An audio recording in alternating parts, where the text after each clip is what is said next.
அந்த பொண்ணு வந்து she seems to be very stressed. ஆப்வியஸாக இருக்கும்ல சார், வீட்டில் வந்து யாரோட இம்பார்ட்டன்ஸுமே அவங்களுக்கு இல்லை.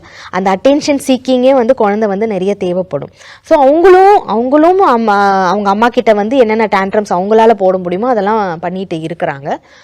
அதனால தான் அவங்க மாமா வந்து ஆக்சுவலி அப்படி தான் கூப்பிட்டுட்டு வந்தாங்க. ஓகே, நான் ஆன்லைன் கேம்பிளிங்கன்றதை ஃபஸ்ட்டு அவங்க சொல்லலை. இது மாதிரி வந்து அம்மா சிங்கிள் பேரண்ட்டு, குழந்தை வந்து இது மாதிரி ரொம்ப வந்து அம்மா பேச்சு கேட்க மாட்டேங்கிறாங்க, எதிர்த்து பேசுறது பண்ணுறது, ஸ்கூலில் வந்துட்டு நிறைய கம்ப்ளைண்ட்ஸ் வருது அப்படிலாம் சொல்லி தான் பேச ஆரம்பித்தா. பட் ஒன்ஸ் ஷீ ஸ்டார்டட் என்கிட்ட அம்மா ரொம்ப ரூடாக இருக்காங்க அப்படி தான் சொன்னாங்க. சரி, ரூடாக இருக்கிறாங்கன்னா இப்போ நம்ம யூஸ்வலாக பேரண்ட்ஸ் வந்து படிக்காமல் இருக்கிறது, நீ ரொம்ப நேரம் ஃபோன் பார்த்துட்ருக்க, அது மாதிரி சமயங்களில் இல்லை 24 hours நான் அம்மா கூட இருந்தால் என்கிட்ட அம்மா எப்போ பார்த்தாலும் ரூடாக தான் இருப்பாங்க.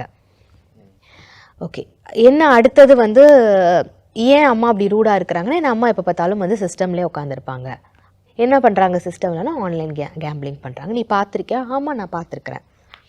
அப்படி கேம்பிளிங் பண்ணும்போது அவங்களுக்கு சில ஃப்ரெண்ட்ஸ் கிடைக்கிறாங்க. அந்த ஃப்ரெண்ட்ஸ்கிட்டேருந்து அம்மா யாராவது ஒருத்தவங்களை சூஸ் பண்ணி அவங்கக்கிட்ட நிறைய மணிக்கணக்காக அவங்க கூட பேசிகிட்டு இருக்காங்களே தவிர்த்து என் கூட டைம் ஸ்பெண்ட் பண்ணல.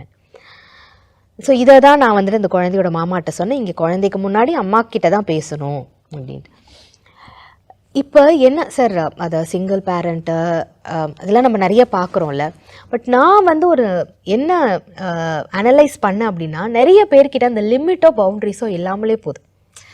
பணம் சம்பாதிக்கணும், பணம் வேணுன்றது ஒரு பக்கம் இருக்கட்டும், பட் நமக்கு ஸ்ட்ரெஸ் இருக்குது, நம்ம எதை யார்கிட்ட பேசணும், நம்மளோட ஃப்யூச்சர் என்ன ஆகும், நமக்கு ஒரு குழந்தை இருக்குது, அந்த குழந்தை இதனால் எப்படியெல்லாம் பாதிக்கப்படுவாங்கன்னு அப்படின்றது தான் முக்கால்வாசியான கவுன்சிலிங்கில் வந்து அந்த பேரண்ட்ஸ் வந்து அது யோசிக்க மாட்டேங்கிறாங்களோ அப்படின்றது தோணுது.